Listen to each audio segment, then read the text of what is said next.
তৈরি করে রাখছেন আম্মা জান হাওয়া রাদিয়াল্লাহু তাআলা আনহাকে। মা হাওয়াকে আল্লাহ বানাইছেন। মা হাওয়া কোন মায়ের পেটে আছে? বুঝেন নাই মনে হয়?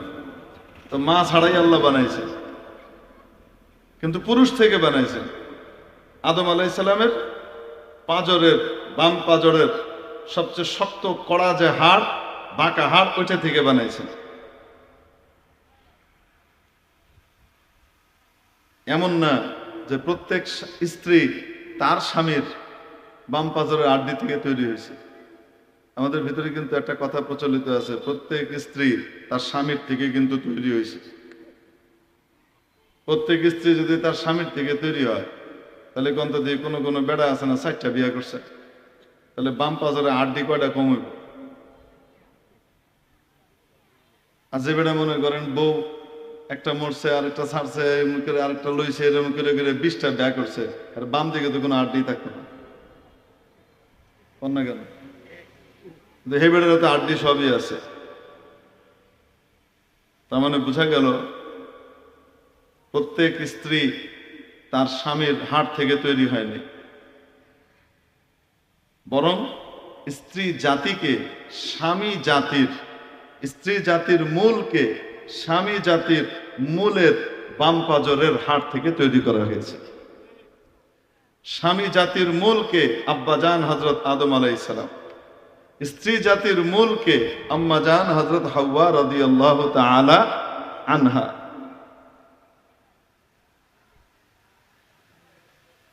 তো আম্মাজান হাওয়াকে তৈরি করা হয়েছে আব্বাজান হযরত আদম আলাইহিস সালামের বাম দিকের হাড় থেকে। যে আদল, যে স্ট্রাকচার, যে কাঠামো, যে ডিজাইনটা আল্লাহ পাক তৈরি করেছেন নারী জাতির জন্য, প্রথম ডিজাইন কার উপরে করেছেন? হযরত হাওয়ার উপরে। সেই ডিজাইনের কিয়ামত পর্যন্ত কি আসবে? সমস্ত নারীরা জন্ম নেবে।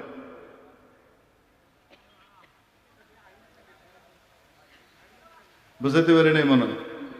এরকম মনে করেন যদি ওইটাই ব্যাখ্যা ঠিক ধরা হয়, যেটা আমাদের মাঝে প্রচলিত, মানুষ বলে যে প্রত্যেক স্ত্রী তার স্বামীর আড্ডি থেকে তৈরি হয়েছে।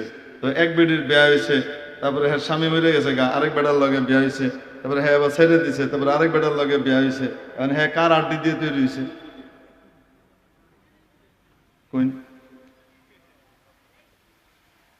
বোঝা গেল এই যে ব্যাখ্যা দেওয়া হয়, এই ব্যাখ্যা সঠিক নয়, বরং সঠিক ব্যাখ্যা হলো যে স্ত্রী জাতির মূল আম্মাজান হাওয়াকে স্বামী জাতির মূল আব্বাজান হযরত আদম আলাইহিস সালামের বাম পাঁজরের একটা হাড় থেকে তৈরি করা হয়েছে। তো বিনা মায়ে তৈরি হয়েছেন দুনিয়াতে কে? হযরত হাওয়া। বিনা মায়ে, মা নাই, কোন নারী ছাড়া আল্লাহ তৈরি করেছেন। আদম আলাইহিস সালামকে তৈরি করেছেন, নারীও নাই, পুরুষও নাই, বাপও নাই, মাও নাই। তো আরেকটা রয়ে গেছে না? এটা কি? মা আছে, বাপ নাই, পুরুষ ছাড়া শুধুমাত্র নারী দিয়ে কি করেছেন? তৈরি করেছেন। এরকম একটা নজির আল্লাহর দেখানো দরকার কিনা? এটার জন্য আল্লাহ পাক বাইতুল মাকদিস, তৎকালীন পুরা বিশ্বের কেবলা, এই পাগড়িওয়ালা, তুমি ওইদিক কি দেখো? হ্যাঁ, সুফি সাধক বুজুর্গ কুত্তুর আলী মানুষ, তুমি যদি ওইদিকে তাকাও তাহলে তো ওইদিক তাকাবে। আর আমার চেহারা অত সুন্দর না লাগলে হুজুরের চেহারা তো দেখার মতো, তাকায় থাকো, নূর নাও, ডাইন বামে দিয়ে তাকাবে না। কত গাড়ি আইব, কত গাড়ি যাইব, বুঝেন নাই মনে হয়? কটিয়াদিবাসী গাড়ি কম দেখছে মনে হয়, জীবনে প্রথম গাড়ি দেখতেছে। মেইন রোডের পাশে তারা থাকে।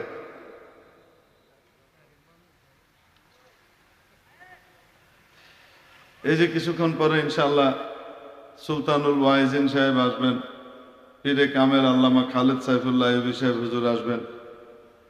তখনও যদি একটা গাড়ি আইলো আর ছায়া থাকলেন, হুজুরের বয়ানটা কিন্তু লাইন মতো যাবে না, মাঝখানে কি হবে? ব্রেক খাবে। বাড়ি খাবে। আমার পরে আরেক শায়েখ আসবেন, তারপরে আল্লামা আব্দুল বাসিত খান সাহেব আসবেন, সভাপতি মহোদয়, রাবেতাতুল ওয়াইজিনের কি জাতীয় বক্তা কমিটির সভাপতি না, রাবেতাতুল ওয়াইজিনের রিমান্ডে আমার জিজ্ঞেসে রাবেতাতুল ওয়াজ কন্ট্রোল বোর্ডের আপনি কি? আমার একটা প্রশ্ন আমাকে জিজ্ঞেস করছে, কি বোর্ডের? ওয়াজ কন্ট্রোল বোর্ডের আপনি কি? আমি আসলে বুঝতেই পারিনি ওয়াজ কন্ট্রোল বোর্ড এটা কি, আমি প্রশ্নটাই বুঝি নাই। আমি জিজ্ঞেস করছি, আমি বুঝি নাই ওয়াজ কন্ট্রোল বোর্ড মানে।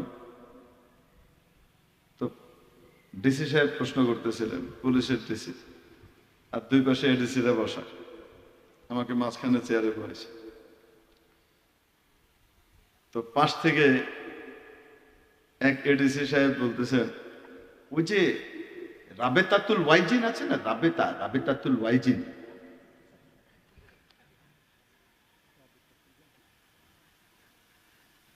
রাবেতাতুল ওয়াইজিন মানে ওয়াইজিন সমন্বয়ক কমিটি। বুঝতে পেরেছেন? এই যে সমন্বয়করা এখন দেশ জয় করতেছে, দেশ চালাইতেছে, তার বহু আগে আলেম ওলামারা সমন্বয়কের কনসেপ্ট দুনিয়াতে লইয়েছে। রাবেতাতুল ওয়াইজিন মানে কি? ওয়াইজিন সমন্বয়ক কমিটি।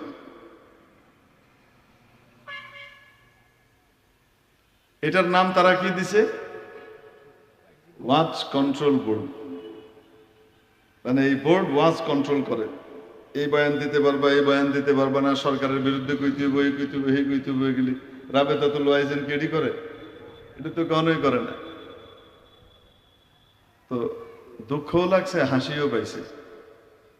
দুঃখ লাগছে এই জন্য যে রাবেতাতুল ওয়াইজিন এটাও সুন্দর করে উচ্চারণ করার মতো যোগ্যতাটা নাই, কিন্তু মনিবের আসনে বয়ে রয়েছে।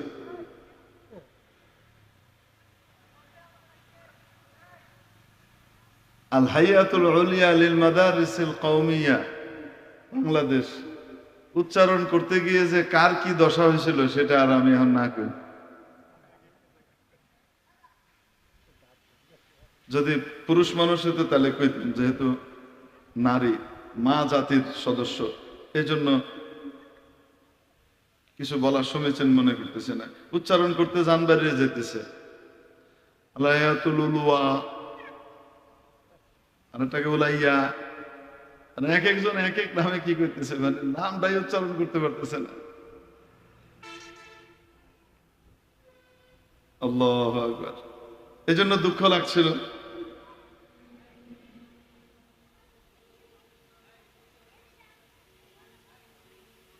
আবার হাসিও পাচ্ছিল। কেন হাসি পাচ্ছিল ওটা আর জিজ্ঞেস করেন না, দুঃখের মধ্যেও হেসে দিছিলাম আসলে। তো আমাদের রাবেতাতুল ওয়াইজিনের সম্মানিত সভাপতি মহোদয় হযরত মাওলানা শেখ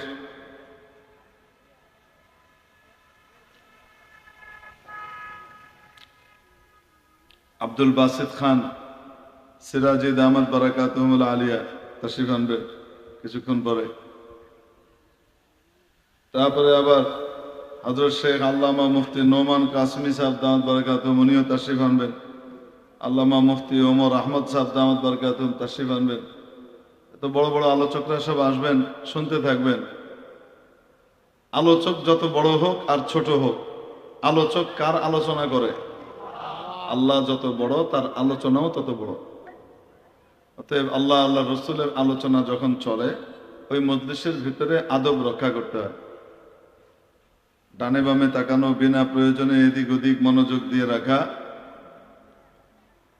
এই অমনোযোগীদের ব্যাপারে আল্লাহ পাকের পক্ষ থেকে হেদায়েতের ফয়সালা হয় না, ফয়সালা অন্যরকম হয়। বাচ্চাটার কোলের বাবুটার দিকে ইঙ্গিত করে দিছে, আর সহ্য করতে পারতেছে না। কথা বলাও বন্ধ, আল্লাহ তো নিষেধ করে দিয়েছেন কথা বলবা না। বলে দিবা তুমি রোজাদার, রোজাদার তো কথা খাওয়া দাওয়া যেমন করতে পারে না, স্বামী স্ত্রীর বিশেষ সম্পর্কে যেমন যেতে পারে না, তেমনি ভাবে কথাও তো বলতে পারে না। ওই জামানার রোজা এরকমই ছিল। বলে দাও আর কথাও বলতে পারতেছে না যে ঘটনা এই হয়েছে, এক ফেরেশতা আসছিল, সে আমাকে ফু দিছে, আমার কোনো দোষ নাই, আমার যে দোষ নাই এটাও কইতে পারতেছে না। আল্লাহ মুখ বন্ধ করে দিছে। হযরত জি মাওলানা ইলিয়াস সাহেব রহমতুল্লাহ আলাইহি বলতেন, দেখবেন তাবলীগওয়ালা করে আপনি যত কিছু কন উত্তর দিব না। রিয়েল তাবলীগওয়ালা, যারা জেনুইন তাবলীগওয়ালা আছে না, আপনি তাকে এটা করবেন হেটা করবেন, তুই নষ্ট হয়ে গেছস, গোবর মারবেন, হ্যাঁ জ্বালাবেন, তুই বেদাতি হয়ে গেছস, তুই এটা হয়ে গেছো হেটা হয়ে গেছস। মানে বেদাতিরা তাবলীগওয়ালা গেলে তো কি কয়, ওয়াহাবি কয় না, কত রকমের কত কথা। তাবলীগওয়ালা দেখবেন কোনো উত্তর নাই, হ্যাঁ ওই একই কথা কইব। ইনশাআল্লাহ বাকি নামাজ বাদ ঈমান আমলের জরুরি বয়ান হবে ইনশাআল্লাহ। আমরা সকলেই বসে অনেক ফায়দা হবে। এই যে ফায়দা ময়দা এর বাইরে হে কিছু কইব না, আর যা কনে আছে হেডি ওই বয়ানেই কইব। আপনি যত কিছু কন কোনো উত্তর দেন না, চুপ করে বয়ে থাকে। তাবলীগওয়ালাদেরকে দেখেন না, দেখেন কেন কয় না জানেন? তাদের মুরব্বীদের থেকে শেখানো আছে এটা। হযরত জি মাওলানা ইলিয়াস সাহেব রহমতুল্লাহ আলাইহিকে একজন জিজ্ঞেস করছে যে হযরত, আমাদেরকে তো গেলে এরকম প্রশ্ন করে, আর আপনি তো আমাদেরকে উত্তর দিতে নিষেধ করে দিয়েছেন। উত্তর তো আছে আমার কাছে, আপনি উসুল করে দিয়েছেন, কোনো উত্তর দিবে না, শুধু কাম করবা, যা করণের এটা করবা, কোনো উত্তর দিবা না। এখন আমরা উত্তর দিতে পারি না, এখন আমরা তো গোমরাহ করতেছে। হযরত মাওলানা ইলিয়াস রহমাতুল্লাহ আলাইহি জমানাতে তাবলীগে যখন মানুষ গেছে, তখন যারা তাবলীগ চিনে না, দেখে নাই, তাবলীগওয়ালাদের সাথে উঠা বসা করে নাই, তো তারা কি মনে করতো, এরা মনে হয় নতুন একটা ফেরকা, গোমরাহ কোনো ফেরকা টেরকা বেরিয়েছে। বুঝেন নাই মনে হয়? বেদাতি, কবরি, আহলে অমুক, জামাতে অমুক, তমুকে তমুক, এরকম মনে করতো আর কি। হযরত উত্তর দিতে দেন না আপনি। हज़रत जी मौलाना इलियास साहब रहमतुल्लाह अलैह अजीब कथा बोलছেন, अगर एक सवाल का जवाब दोगे तो 70 सवाल का रास्ता खोल दोगे। अगर एक सवाल का जवाब दोगे तो 70 सवाल का रास्ता और दरवाजा खोल दोगे। যদি একটা প্রশ্নের উত্তর দাও, এরপরে শুধু প্রশ্নের উত্তর দিতে দিতেই তোমার তাবলীগ শেষ হয়ে যাবে, কাম কিছু করতে পারতা না, 70 প্রশ্নের রাস্তা খুলে দিবে, কথা বলবো না। আল্লাহ পাক কুদরত দেখাইতেছেন। হযরত মারিয়ামকে বলে দিয়েছেন কোনো কথা নাই, যে যা কইব চুপ। আমার জন্য একটু চুপ করে থাকতে পারবা না? একটু চুপ করে থাকবা, আমি খুশি হব তুমি চুপ করে থাকলে। কিছু কথা বললো আর কি, তোমার কানে কষ্ট লাগবে, পারবা না সবর করতে? ইয়া আল্লাহ আপনাকে ভালোবাসি, কেন পারবো না? এরকম চরিত্রবতী সচ্চরিত্র নারীর কাঁধে যখন নাকি ব্যভিচারের অপবাদ দেওয়া হয় তখন কেমন লাগে? কেউ যদি ব্যভিচার করে আর তাকে ব্যভিচারী বলা হয় তাহলে তখন সহ্য করা যায়, কিছুই করে নাই কিন্তু অপবাদটা দেওয়া হচ্ছে, সহ্য করা সম্ভব নয়। এই অসহ্য বেদনা সহ্য করছেন। এক পর্যায়ে ইঙ্গিত করে দিলেন, ফাশারাত ইলাইক, ওই বাচ্চার দিকে ইঙ্গিত করে দিলেন। এখন এরা বলে ফাজলামির আর জায়গা পাও না। ক্বালু কাইফা নুকাল্লিমু মান কানা ফিল মাহদি সাবিয়্যা, কোলের শিশুর সাথে আমরা কথা কিভাবে বলবো? সে কি কথা কইতে পারে? ফাজলামির জায়গা পাও না।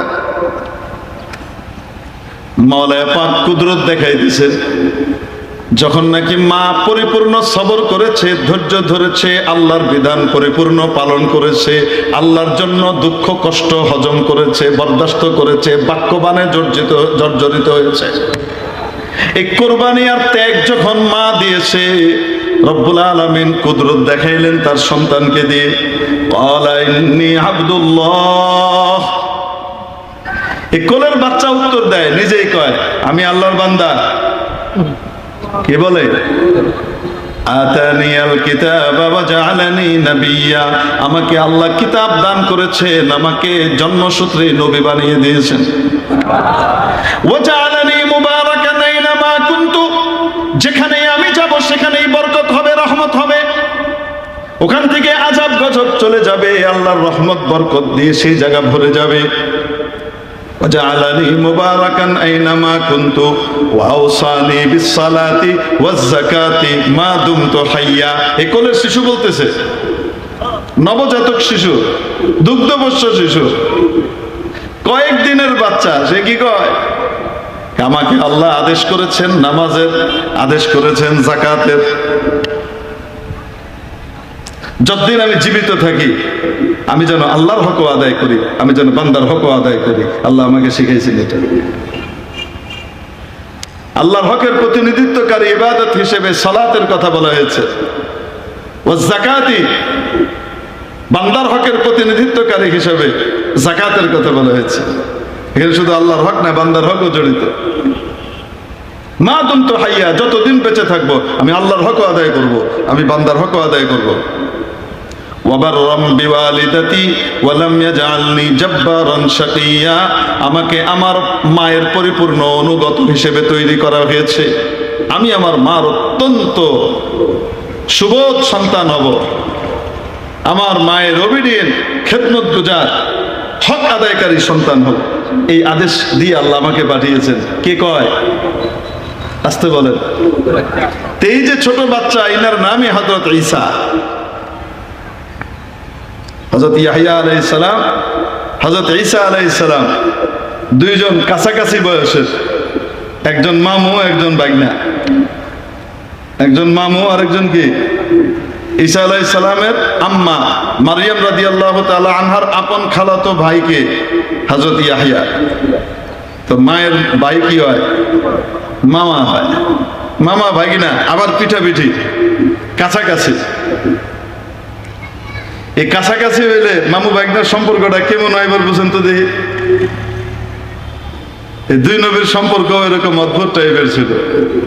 মজার ব্যাপার, এই দুই নবী দুনিয়াতে বিয়ে করেন নাই। এই মামু ভাগনার দুইজনের একজনও কি করেন নাই। মামু তো আবিয়াতেই দুনিয়া থেকে চলে গেছেন, হাসেব ছিলেন। আর ভাগনা আসমানে আল্লাহ যখন উঠায় নিছেন 33 বছর বয়সে, ততক্ষণ পর্যন্ত তো বিয়ে করেন নাই। তবে যখন ইমাম মাহদির জমানায় আবার আসমান থেকে দুনিয়ায় নেমে আসবেন, তখন এসে উম্মতে মুহাম্মদের একজনকে বিয়ে করবেন। বিয়ে করার পরে তাদের ঘরে কয়টা সন্তান হবে সেটাও আল্লাহ পাক বলে দিয়েছেন আল্লাহর নবীর মাধ্যমে। জানতে মনে চায়?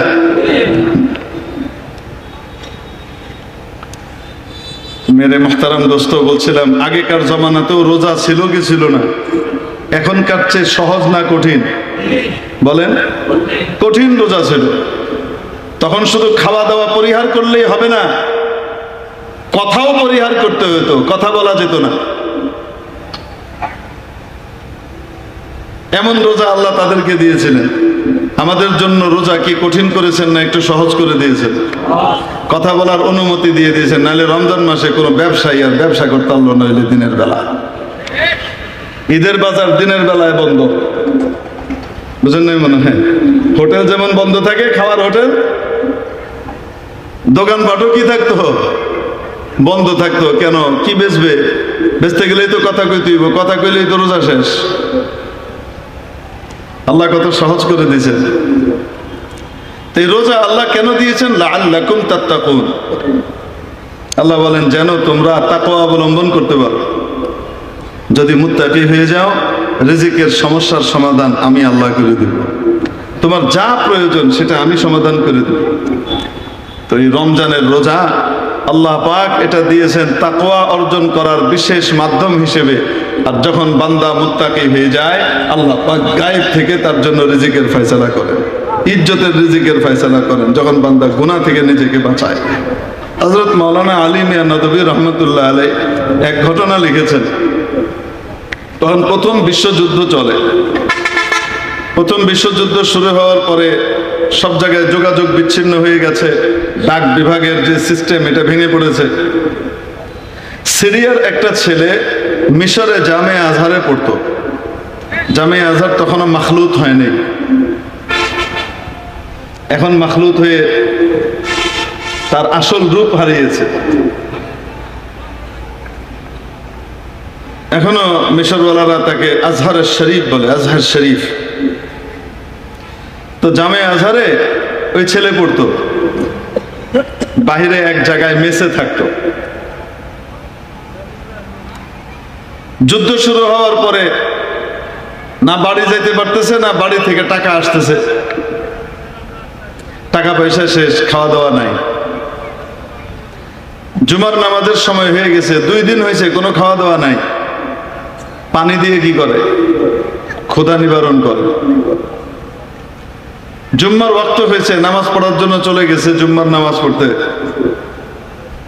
রাস্তা দিয়ে যাওয়ার সময় রাস্তার পাশের এক বাড়ি থেকে সুঘ্রাণ, রকমারি দামি দামি মজাদার সুস্বাদু খাবারের সুঘ্রাণ ভেসে আসছে, মৌ মৌ করছে। এমনি 2 দিনের না খাওয়া, পেটের ভিতরে ক্ষুধা আরো চাগা দিয়ে উঠছে, ক্ষুধাটা চনমন করে উঠেছে। এখন কি করবে? গন্ধের টানে দরজা খোলা দেখেছে, দরজা দিয়ে ভিতরে ঢুকেছে। ঢুকে দেখে উঠানের ভিতরে সুন্দর শামিয়ানা টানানো, আর ওখানে থরে থরে সুন্দর সুন্দর দামি দামি মজাদার খাবার রাখা। কোনো লোক নাই, কোনো সিসি ক্যামেরা, টিভি কিচ্ছু নাই। ওই জমানায় তো ছিল না, খাবার দাবার সাজানো। তো খুব মন চাচ্ছে, কতদিন এত সুস্বাদু খাবার খাই না, আর 2 দিন না খেয়ে আছে, একটু খাই, কেউ তো দেখবে না। হঠাৎ মনের ভিতরে আসলো, কেউ না দেখলেও একজন তো দেখেন, তার চোখ তো কখনো বন্ধ হয় না। কে? কেউ না দেখলেও আল্লাহ তো দেখেন।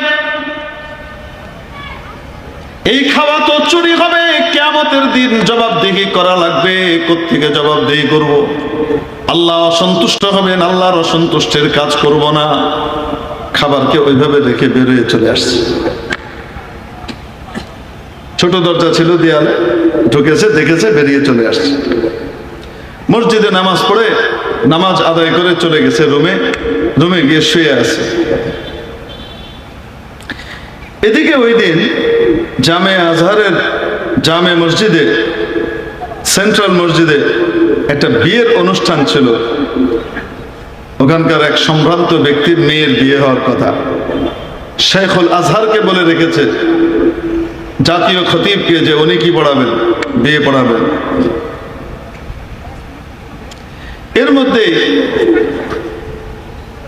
খবর আসলো, পাত্র পক্ষ কোনো কারণ দর্শানো ছাড়া এই বিয়েকে ভেঙে দিয়েছে, তারা নাকচ করেছে, তারা এখানে বিয়ে করবে না।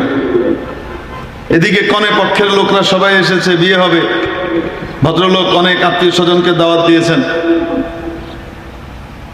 এখন কনের বাবা যখন দেখলেন যে বিয়ে হচ্ছে না, পাত্রপক্ষ বরপক্ষ আসে নাই, এটা একটা 2 নম্বরই। এই ধরনের 2 নম্বরই কাজ আমাদের সমাজে মাঝে মাঝে অনেকে ঘটায়। এটা একটা জুলুম। যদি নিষেধ করতে হয়, নাকচ করতে হয়, কোনো সমস্যা দেখা দেয়, তাহলে যেভাবে সুন্দরভাবে আলোচনা শুরু হয়েছিল ওইভাবে সুন্দরভাবে আলোচনা করে শেষ করা। একদম যথাসময়ে যখন সবাই রেডি, দাওয়াত টাওয়াত দিয়ে আনা হয়েছে, তখন বিয়ে ভেঙে দেওয়ার চাইতে বড় জুলুম আর কিছু নাই। এটা ভোগান্তি আজীবন পোহানো লাগে, নিঃশ্বাস লাগে। আল্লাহর কাছে এই নিঃশ্বাস পৌঁছে যায়। এখন কনের বাবা শেখুল আজহারকে বলতেছেন, হযরত, আমার মেয়েটা একেবারে নরম হৃদয়ের মেয়ে, কখনো সে পরপুরুষের দিকে চোখ তুলেও তাকায় নাই, এরকম একটা মেয়ে। আমি যা বলছি তা, এই মাটির মেয়েটাকে আমি যে সংবাদ দিতে পারবো না যে তার বিয়ে ভেঙে গেছে। আপনি একটা ভালো জামাই দেন, তার সাথে আমি আমার মেয়েকে বিয়ে দিয়ে দিব, কিন্তু বিয়ে আজকেই হবে। হয় না অনেক সময় এরকম? হঠাৎ পাত্রপক্ষ ওইটা চলে গেছে, বাবা মা মশওয়ারা করে আত্মীয় স্বজনের ভিতরে উপযুক্ত এক ভাই পাওয়া গেছে, কাছাকাছি সেই ভাইয়ের সাথে কি করে দেয়? বা এক অতিথি আসছে, সেই অতিথি খাইতে আসছে, তার বিয়ে হয় নাই, তুমি বিয়ে করবা? আত্মীয় স্বজন কয় ভালোই তো, অসুবিধা কি? মিলবে, ঠিক আছে, তৎক্ষণাৎ বিয়ে হয়ে যায়। হয় না এরকম? এখন শেখুল আজহারকে বলতেছে, আপনি একজন ভালো ছেলে দেন, দিয়ে বিয়ে করাই দেন। উনি বলতেছেন, এখন ভালো ছেলে কই পাবো? যুদ্ধ চলতেছে, মাদ্রাসা বন্ধ, পোলাবেন তো নাই। হঠাৎ ওনার মনে পড়লো, একটা ছেলে তো আছে সিরিয়ার, বড় নেককার, পরহেজগার, দিনদার, আল্লাহওয়ালা। এরকম আল্লাহওয়ালা, মুত্তাকি, পরহেজগার ছেলে খুব কমই পাওয়া যায়, এত ইবাদত গুজার। তো বললেন, ঠিক আছে, আপনি থাকেন, আমি আসতেছি। এই কথা বলে নিয়ে গেছেন। উনি নিজে চলে গেলেন ওই ছাত্রর বাড়িতে, ওই যে ছাত্র কি করে নাই, খানা না খেয়ে চলে গেছে আল্লাহর ভয়ে, তার মেসে গেছেন, গিয়ে দরজা থাকিয়েছেন, ছাত্র খুলে দেখে জাতীয় খতিব সামনে দাঁড়ানো, শেখুল আজহার দাঁড়ানো। হযরত আপনি এখানে?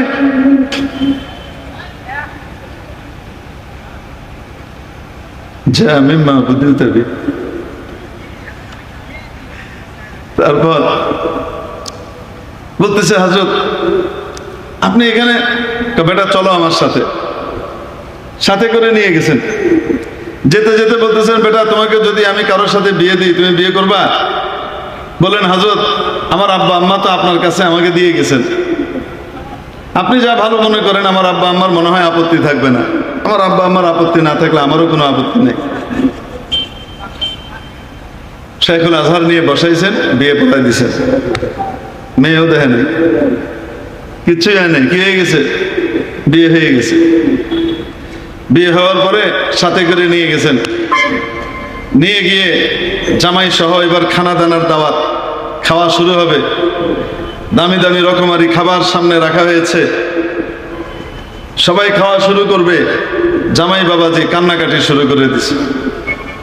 এর ভিতরে আবার মেয়েকে দেখাই আনছে, স্ত্রীকে দেখে আসো যাও। এখন খাবার আর খায় না, চোখ দিয়ে পানি পড়ে। তো শেখুল আজহার মনে করলেন মেয়ে মনে হয় পছন্দ হয় নাই তার, এখন আফসোস হইতেছে। তো বললেন, বেটা তোমার যদি স্ত্রী পছন্দ না হয়ে থাকে কোনো অসুবিধা নাই, তোমাদের তো খালওয়াতে সহিহা হয় নাই, অর্ধেক মোহর ওয়াজিব হয়েছে, সেই অর্ধেক মোহর আমি দিয়ে দিব, আমি বিয়ে ভেঙে দিচ্ছি। মেয়েটাও যেমন আছে তেমন থাক, এখনো তো তোমাদের রাত পার হয় নাই, সেও যেমন আছে তেমন থাক, তুমিও ভালো থাকো। তুমি কেন কান্নাকাটি করতেছো? এই বিয়ে আমি দরকার হলে ভেঙে দিব, অসুবিধা নাই, বলো। তো ছেলে কান্নার চোটে কথা বলতে পারে না, এক পর্যায়ে বললো যে, হযরত আমি এই জন্য কাঁদতেছি না, কনে তো আমার পছন্দ হয়েছে, আমার কল্পনার চেয়েও বড় নিয়ামত আল্লাহ আমাকে দান করেছেন, কিন্তু আমি কাঁদছি এই কারণে যে আল্লাহর ওয়াদা কত সত্য এটা চোখের সামনে দেখতে পাওয়ার কারণে আমি কাঁদছি। হযরত যেই খানা এখন আমার সামনে জামাই হিসেবে পেশ করা হয়েছে, নামাজের পরে নামাজের আগে এই খানা আমার সামনে ছিল, আমি আল্লাহর ভয়ে এই খানা ছেড়ে চলে গেছিলাম, খাইনি। এটা সেই খানাই যেই খানা আমার সামনে আজকে জামাই হিসেবে পেশ করা হয়েছে। আমি বাড়ির পিছনের দরজা দিয়ে ঢুকছিলাম, আর এখন আমাকে সামনের দরজা দিয়ে ঢুকানো হয়েছে।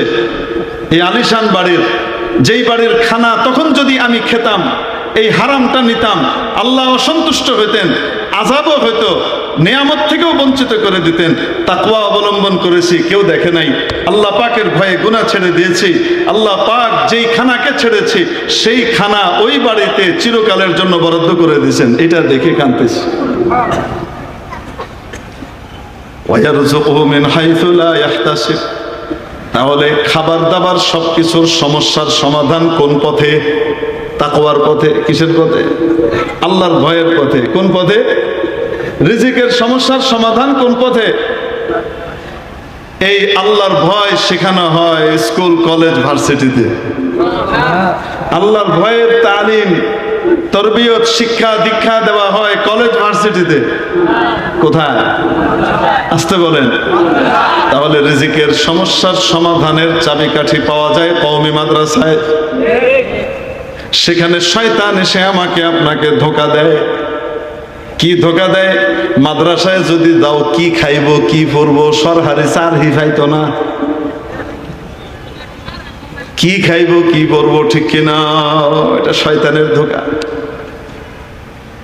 যে ব্যক্তি তার সন্তানকে দুনিয়ার কোনো কিছু না পাওয়ার স্বার্থে আল্লাহর জন্য উৎসর্গ করে দেয়, যারা কওমি মাদ্রাসায় নিজের বাচ্চাদেরকে দেয় নিজেরা সামর্থ্যবান হওয়া সত্ত্বেও, ওই বাবা মা হযরত মারিয়ামের বাবা মার মতো সন্তানটাকে পানির মধ্যে ছেড়ে দেয়, জানে কোনো চাকরি পাবে না, কিছুই পাবে না, শুধু আল্লাহর জন্য যখন সন্তানকে উৎসর্গ করে, হযরত মারিয়ামকে যেভাবে রব্বুল আলামিন আসমানি রিজিকের ব্যবস্থা করেছিলেন, এই সন্তানের জন্য মাবুদ দুনিয়াতে ইজ্জতের রিজিকের ব্যবস্থা করে দেন।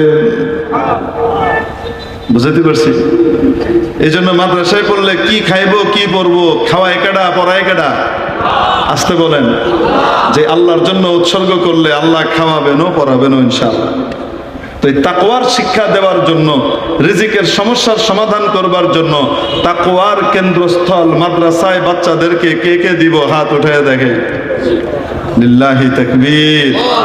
আল্লাহ পাক আমাদের সন্তানদেরকে কবুল করেন, দ্বীনের জন্য কবুল করেন, আল্লাহর মুত্তাকি পরহেজগার বান্দা বান্দি হিসেবে কবুল করেন। ওয়া আখিরু দাওয়ানা আলহামদুলিল্লাহি রাব্বিল আলামিন। আসসালামু আলাইকুম ওয়া রাহমাতুল্লাহি ওয়া বারাকাতুহু।